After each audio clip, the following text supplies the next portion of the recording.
Hello అందరికీ welcome back to Raji my sweet home. నేను మీ రాజీని. So ఇది లక్కీ అయితే వాళ్ళ ఫాదర్ కోసం ఫాదర్స్ డే గ్రీటింగ్ కార్డ్ అయితే రెడీ చేస్తుంది. ఇది సాటర్డే నైట్ అనమాట. సండే మనకి ఫాదర్స్ డే వచ్చింది కదా, సో గ్రీటింగ్ అది రెడీ చేద్దామమ్మా అని చెప్పింది. నేనైతే కలర్స్ అయితే చెప్పాను అనమాట. బ్లూ ఇంకా ఎల్లో కలర్ బాగుంటుంది, ట్రై చేద్దామని. ఇది కూడా పింట్రెస్ట్లో చూసి చేసాము. ఐడియా దాంది. అయితే నేను కూడా మధ్యలో కొంచెం కటింగ్స్ అవి కూడా కొంచెం హెల్ప్ చేశానమాట. ఫైనల్గా అయితే ఒక గ్రీటింగ్ కార్డ్ రెడీ చేసింది. లక్కీకి ఇలాంటివన్నీ చాలా ఇంట్రెస్ట్, సో అందుకే నేను కూడా ఎంకరేజ్ చేస్తాను. మా చిన్నప్పుడు ఇవేమి లేవు. నాన్నకి ఫాదర్స్ డే విష్ చేయడం కూడా నాకైతే గుర్తులేదు. ఈ మధ్య కాలంలో ఒక 10 ఇయర్స్ నుంచి అయితే విష్ చేస్తున్నాను. అంతకుముందు అయితే పెద్దగా ఏమీ ఫాదర్స్ డే, మదర్స్ డే రోజు గ్రీటింగ్స్ అని గిఫ్ట్స్ కానీ విషెస్ కానీ ఇవేమీ లేవు మా చిన్నప్పుడైతే. సో ఈ మధ్యనే నెట్లో అవి చూసి అందరూ పెడుతున్నారు కదా అని చెప్పి మేము కూడా కొంచెం అప్డేట్ అయ్యాం తప్పించి ఈ ఫాదర్స్ డే, మదర్స్ డే రోజు అయితే మేము ఎప్పుడూ సెలబ్రేట్ చేయలేదండి.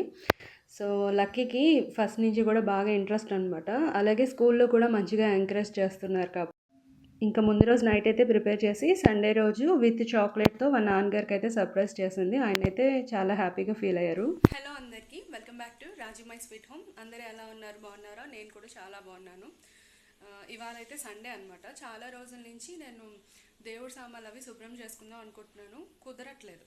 ఆ మధ్యన అమ్మ వాళ్ళు ఉండేటప్పుడు శుభ్రం చేశారనమాట. తర్వాత నేను ఎప్పుడు చేయలేదు. నేను ఒక్కదాన్ని చేసుకోవాలంటే కొంచెం టైం పట్టేటట్టు ఉందని ఇవాళ సండే మా వారు ఉంటారు కదా, సో మా వారికి హెల్ప్ చేయమన్నాను. ఆయన అయితే హెల్ప్ చేస్తా అన్నారనమాట. సో ఇప్పుడైతే స్నానం అంతా కంప్లీట్ చేసేసి దేవుడి సామాన్లు అవన్నీ కూడా కొంచెం శుద్ధి చేసేసుకోవాలి. సండే కాబట్టి ఇవాళ కొంచెం లేట్గా లేచాము. సో ఇప్పుడు టైం అయితే 10 అలా అవుతుందన్నమాట. రేపు ఏకాదశి కదా, సో ఏకాదశి కల్లా శుభ్రం చేసేసుకుందామని ఇవాళ అయితే ప్రోగ్రామ్ పెట్టుకున్నాము. మా హస్బెండ్ హెల్ప్ చేస్తా అన్నారు. సో ఇప్పుడైతే స్టార్ట్ చేయాలి. ప్రతిసారి అయితే నేనే శుభ్రం చేసేసుకుంటాను, కాకపోతే హైట్ అది ఎక్కడ అందుకులే అని చెప్పి మా వారికి అయితే చెప్పాను అనమాట. ఎలాగో ఉన్నారు కదా, చేస్తా అన్నారు. సో లోపల ఉండే కబోర్డ్స్ కానీ ర్యాక్స్ అవన్నీ ఉన్నాయి కదా, సో ఆయన సర్దేస్తా అన్నారు. మిగతా అన్నీ కూడా నేను ఇప్పుడు శుభ్రం చేసేసుకోవాలి. తర్వాత మళ్ళీ మిమ్మల్ని కలుస్తాను, ఓకేనా?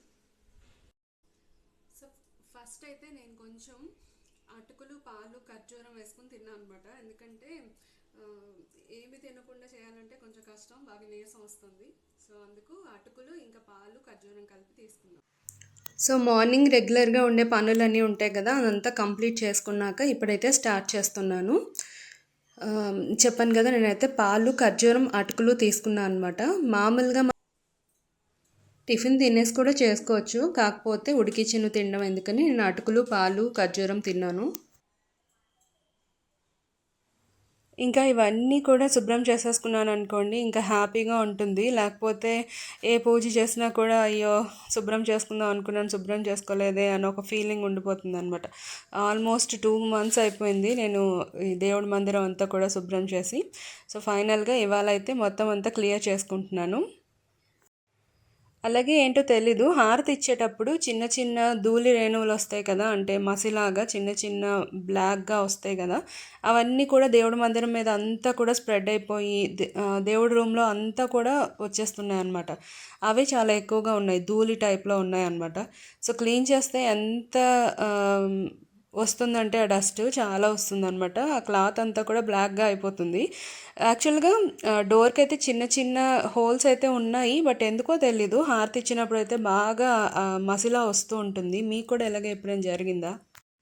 ఎప్పుడు శుభ్రం చేయడం ఎలాగో నేను చూపిస్తూ ఉంటాను కదా, అందుకే ఇక్కడైతే పెద్దగా ఏం చూపించలేదు. సో శుభ్రం చేసేసిన తర్వాత ఈలోగా మా వారు ఇక్కడ దేవుడి మందిరంలో మొత్తం అంతా క్లీన్ చేసేసారు. ఆ తర్వాత నేను పటాలకి ఇంకా విగ్రహాలకి బొట్టులు పెట్టేసి అలంకరణ అయితే చేసేసాను. ఇదైతే ఏకాదశి రోజు మార్నింగ్ తీసిన వీడియో అనమాట. సో మార్నింగ్ లేచి బయట ముగ్గు అది వేసేసుకున్నాను. ఆ తర్వాత ఫ్రెష్ అయ్యాక లక్కీ కోసం అని చెప్పేసి అదే లక్కీకి మా వారికి కలిపి బాక్స్ ప్రిపేర్ చేసుకుంటున్నాను అనమాట. ఇవాళ దొండకాయ వేపుడు చేస్తున్నాను. ముందు రోజే కట్ చేసి పెట్టాను ఇవన్నీ కూడా. ఎందుకంటే మార్నింగ్ లేచి ఇవన్నీ కట్ చేయాలంటే చాలా పెద్ద తలనొప్పి. అందులోకి దొండకాయలు అయితే నాకు చాలా చికాకు అనమాట మార్నింగ్ లేచిన తర్వాత కట్ చేయడం అంటే. సో ముందు రోజే కట్ చేసి పెట్టేసుకున్నాను. చక్రాల కన్నా ఇలా పొడుగ్గా తరిగితేనే బాగుంది ఈ మధ్యన.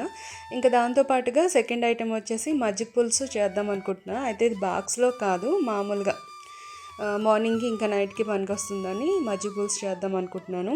యాక్చువల్గా మార్నింగ్ తోడు పెడితే పెరుగు నైట్కి వాడేస్తాము, నైట్ తోడు పెడితే మార్నింగ్ అదే ఈ మధ్యాహ్నం అలా వాడేస్తాము. ఇదేంటంటే ఒక రోజంతా బయట ఉండిపోయింది, మర్చిపోయాను అనమాట లోపల ఫ్రిడ్జ్లో పెట్టడం. సో బాగా పులిసిపోయింది. అందుకని చెప్పి మజ్జిగ పులుసుకు బాగుంటుందని దాన్ని అయితే ప్రిపేర్ చేస్తున్నా. బచ్చల కూర మజ్జిగ పులుసు. ఈరోజు అయితే ఏ ఆనియన్స్ అలాగే గార్లిక్ ఏం లేకుండా చేస్తున్నాను. మామూలుగానే మజ్జిగ పులుసులో ఎప్పుడు మేము ఉల్లిపాయలు వెల్లుల్లి అవేవి యాడ్ చేయమన్నమాట. సో అందుకే ఇది ఇవాళ చూస్ చేసుకోవడానికి కారణం. ఫస్ట్ అయితే వెజిటబుల్స్ అన్నీ తరిగేసి పెట్టేశాను. క్యారెట్, అలాగే టమాటో, ఆనపకాయ, తర్వాత పచ్చిమిర్చి, కరివేపాకు, బచ్చల కూర ఇవన్నీ వేసేసి ఉప్పు పసుపు వేసి నీళ్ళు పోసేసి కుక్కర్ ఎక్కించేస్తున్నాను. టైం ఉంటే బయటే ఉడికించేదాన్ని, చాలా టైం పడుతుంది కదా ముక్కలన్నీ ఉడకడానికి అని చెప్పి ఒక విజిల్కి కుక్కర్ పెట్టేశాను. సో తర్వాత బాక్స్ కూడా ప్రిపేర్ అయిపోయింది, మా వారికి కలిపేశాను. ఇంకా ఈ మజ్జిగ పులుసులోనికి అయితే ఒక చిన్న మసాలా పేస్ట్ లాంటిది రెడీ చేసుకోవాలన్నమాట. దానికోసం ఏం చేయాలంటే ఒక మిక్సీ బౌల్ తీసుకుని అందులోకి కొబ్బరికాయ ముక్కలు, అలాగే అల్లం ముక్క, కొంచెం ధనియాలు, పచ్చిమిర్చి, అలాగే కొంచెం శనగపిండి వేయాలి. వీటన్నిటిని కలిపి ఫస్ట్ అయితే కొంచెం పొడిగా గ్రైండ్ చేసుకోవాలన్నమాట, వాటర్ ఏమి యాడ్ చేయకుండా. అప్పుడే ధనియాలు అవన్నీ కూడా మంచిగా నలుగుతాయి. సో ఫస్ట్ పొడిగా గ్రైండ్ చేసేసుకున్న తర్వాత అందులో కొంచెం వాటర్ యాడ్ చేసుకుని పేస్ట్లా రెడీ చేసుకోవాలి. ఈ పేస్ట్లో ఆవాలు ఇంకేమీ యాడ్ చేయక్కర్లేదండి, ఈ పేస్ట్ అయితే సరిపోతుంది. దీన్ని ఇప్పుడు మరుగుతున్న వాటర్ అయితే ఏదైతే ఉందో వెజిటబుల్స్ అన్నీ మరిగించాం కదా అందులో వేసేసుకొని కలిపేసుకోవాలి. ఒక 3-4 నిమిషాల సేపు లో ఫ్లేమ్లో పెట్టుకుని బాగా కుక్ చేసుకోవాలి. శనగపిండి, కొబ్బరి అదంతా కూడా మంచిగా ఉడుకుతుందన్నమాట. ఆ తర్వాత దీనికి పోపు పెట్టేసుకోవాలి. లాస్ట్లో అయినా పోపు పెట్టుకోవచ్చు, కాకపోతే మా అత్తగారు చెప్తూ ఉంటారు అనమాట, కొంచెం దించే ముందు ఒకసారి పోపు వేసేసుకుని కొంచెం సేపు మరిగిస్తే చాలా బాగుంటుంది, ఆ పోపు అంతా దానికి పడుతుంది అంటారు, ఆ ఫ్లేవర్స్ అన్నీ దానికి పడతాయని. సో అందుకు ఫస్ట్ అయితే కొంచెం ఆయిల్ వేసుకుని అందులో ఆవాలు, జీలకర్ర, మెంతులు, ఎండుమిర్చి, ఇంగువ, ఇంకా కరివేపాకు వేసాను. సో ఇంకొక 2-3 నిమిషాల సేపు మంచిగా, ఒక 5 మినిట్స్ అయినా పడుతుందిలేండి, మంచిగా కుక్ చేసుకోవాలి. అలాగే అందులోకి మంచిగా బ్లెండ్ చేసుకున్న పుల్లటి మజ్జిగ ఉంది కదా, సో దాన్ని అయితే వేసుకోవాలి. వేసేసుకుని ఎక్కువసేపు మరీ దీన్ని మరిగించక్కర్లేదు, ఎక్కువసేపు మరిగిస్తే మజ్జిగ విరిగిపోయినట్టు అయిపోతుంది అనమాట. వేసేసిన తర్వాత ఒక్క పొంగు అంటే కొంచెం మరుగుతుంది కదా, సో అలా వచ్చినప్పుడు ఆపేస్తే సరిపోతుంది. టేస్ట్ అయితే సూపర్ ఉంటుంది. ఎవరైనా ట్రై చేయకపోతే ట్రై చేయండి, చాలా బాగుంటుంది. దీనికి ఏంటంటే బాగా పుల్లగా ఉండే మజ్జిగ అయితేనే బాగుంటుంది, చప్పటి మజ్జిగ అయితే అంత టేస్ట్ రాదు. అలాగే నేనైతే దీన్ని కొంచెం రైస్లోకి డైరెక్ట్గా కలుపుకొని తింటాను, లేదా కందిపొడి ఉంటుంది కదా అది రైస్లో కలుపుకొని దాంట్లోకి ఇది వేసుకుని తింటే బాగుంటుంది. మా ఇంట్లో వాళ్ళందరికీ కూడా పప్పు ఉంటుంది కదా, సో ముద్దపప్పు, అది కలుపుకొని అందులోకి ఈ మజ్జిగ పులుసు అయితే వేసుకుంటారు. అలాగే పోపు మజ్జిగ అని కూడా చేస్తూ ఉంటారు. పోపు మజ్జిగ అయితే చాలా ఈజీ అనమాట, మజ్జిగ చిలికేసుకుని దానికి పోపు పెట్టుకుంటే సరిపోతుంది. ఇదైతే మజ్జిగ పులుసు. దీంట్లోకి బచ్చల కూర కానీ పాలకూర కానీ రెండిట్లో ఏదో ఒకటి వాడుకోవచ్చు, లేదా తోటకూర అయినా వేసుకోవచ్చు, బాగుంటుంది. అలాగే ఇవాళ ఏకాదశి కాబట్టి స్వామివారికి నివేదన చేయడానికి గోధుమ నూక ప్రసాదం అయితే రెడీ చేస్తున్నాను. ఈ గోధుమ నూక ప్రసాదం కూడా చాలాసార్లు నేను మీతో షేర్ చేశాను, సో ఇప్పుడైతే షేర్ చేయట్లేదు. ఒక గ్లాస్కి నేను 4 గ్లాసెస్ వాటర్ తీసుకున్నాను, అంటే ఒక గ్లాస్ గోధుమ రవ్వకి బొంబాయి రవ్వ తీసుకున్నాను. గోధుమ రవ్వ అంటే మళ్ళీ కొంచెం పెద్ద రవ్వ ఉంటుంది కదా, బెన్సీ రవ్వ, సో అది కాదు, అదే రవ్వ కేసరి అంటారు కదా. సో మా వైపు అయితే ఈ బొంబాయి రవ్వతోటే సత్యనారాయణ స్వామి ప్రసాదం కూడా చేసుకుంటారు. చాలామంది ఇక్కడ హల్వా అంటారు అనమాట. సో అది ఇంకా బాల్కనీలోకి అయితే వచ్చాను. మందార పూలు మంచిగా పూసాయి. ఇంకా సంగం పూలు కూడా మంచిగా ఒక 2-3 వచ్చాయన్నమాట. మంచి ముద్దగా పూసాయి. సో వాటిని తీసుకుందామని ఇక్కడికి వచ్చాను. అలాగే మరువం కూడా తీసుకున్నాను. ఇవాళ అయితే తులసి దళాలు మిస్ అయిపోయాయి. ఎప్పుడు కూడా ముందు దశమి రోజే అంటే కోసి పెడతానమాట. కానీ ఈసారి కుదరలేదు. బయట పూజా సామాగ్రి షాప్ ఉంటుంది కదా, సో అక్కడ కూడా ట్రై చేశాను కానీ అక్కడ కూడా దొరకలేదు నాకు. ఇంకా లైట్ తీసుకున్నాను. లాస్ట్ వీడియోలో ఎవరో అడిగారు మీరు ఆవు నెయ్యి ఏ కంపెనీది వాడతారని. నేనైతే జెర్సీ వాడతాను. జెర్సీ గోద్రేజ్ ఉంటుంది కదా, సో అదైతే చాలా బాగుంది. మంచిగా కొంచెం ఆవు నెయ్యి వాసన తెలుస్తుంది అనమాట. ఏదైనా కల్తీ అవుతుంది, కాకపోతే ఇదేంటంటే కొంచెం మంచిగా స్మెల్ అది వస్తుందన్నమాట ఆవు నెయ్యిలాగా. సో బాగుందని ఇది ఎప్పటి నుంచో ఇదే వాడుతున్నాను. ఇంట్లో మామూలు వాడికైతే గేదె పాలు ఉంటాయి కదా, సో వాటి నుంచి తీసిన నెయ్యి అయితే మాకు ఇంట్లో సరిపోతుంది. ఇలా ఎప్పుడైనా ప్రసాదాలు చేసేటప్పుడు, శుక్రవారం దీపం పెట్టడానికి అలా ఎప్పుడైనా ఈ నెయ్యి అయితే వాడుతూ ఉంటాను. సో ఫైనల్గా ప్రసాదం అయితే రెడీ అయిపోయింది. ఇంకా ఇప్పుడు పూజ కోసం కొంచెం మారేడు దళాలు ఉన్నాయి కదా, వాటిని అయితే తీసుకోవాలి. ఇది మా బాల్కనీలో పెట్టిన చెట్టు అనమాట. సో ఇది మంచిగా ఈ పెద్ద పెద్ద ఆకులు అయిపోతూ ఉంటే వాటిని తీసేస్తూ ఉన్నామనుకోండి, పూజకు వాడేసుకుంటాను తీసేసి. అప్పుడు మళ్ళీ ఆ ప్లేస్లో మంచిగా చిగుళ్ళు అవి వస్తాయన్నమాట. అదే పెద్ద పెద్ద ఆకులు ఇలా ఉంచేసామనుకోండి, ఇంకొక ఆకు అక్కడ రాదనమాట. సో వాటిని ఎప్పటికప్పుడు తీసేస్తూ ఉంటే కొత్తవన్నీ చిగుళ్ళు వస్తూ ఉంటాయి. అలాగే ఏకాదశి షార్ట్స్ వీడియో యూట్యూబ్లో పెట్టినప్పుడు ఒకరు అడిగారు, మారేడు దళాలు అదే మారేడు చెట్టు ఇంట్లో పెంచుకోవచ్చు అని. అది దేవతా వృక్షం, ఖచ్చితంగా పెంచుకోవచ్చు, చాలా మంచిది ఇంట్లో ఉంటే. తులసి చెట్టు ఒకటి, మారేడు దళాలు చెట్టు ఒకటి ఉంటే చాలా మంచిది. అయితే వాటికి స్నానం చేసిన తర్వాత నీళ్ళు పోస్తే మంచిది. ఇంకా మా వాళ్ళు లక్కీ ఇంకా మా వారు ఆఫీస్కి స్కూల్స్కి వెళ్ళిపోయిన తర్వాత నేనైతే పూజ చేసుకుంటున్నాను. దీపారాధన అయితే ముందుగానే చేసేసాను. పూజ చేసుకోవడం అయితే వాళ్ళు వెళ్ళిన తర్వాత ప్రశాంతంగా కూర్చుని విష్ణు సహస్రనామాలు అలాగే విష్ణు అష్టోత్తరం ఈ 2 చేసుకుని పూజ అయితే కంప్లీట్ చేసుకున్నాను.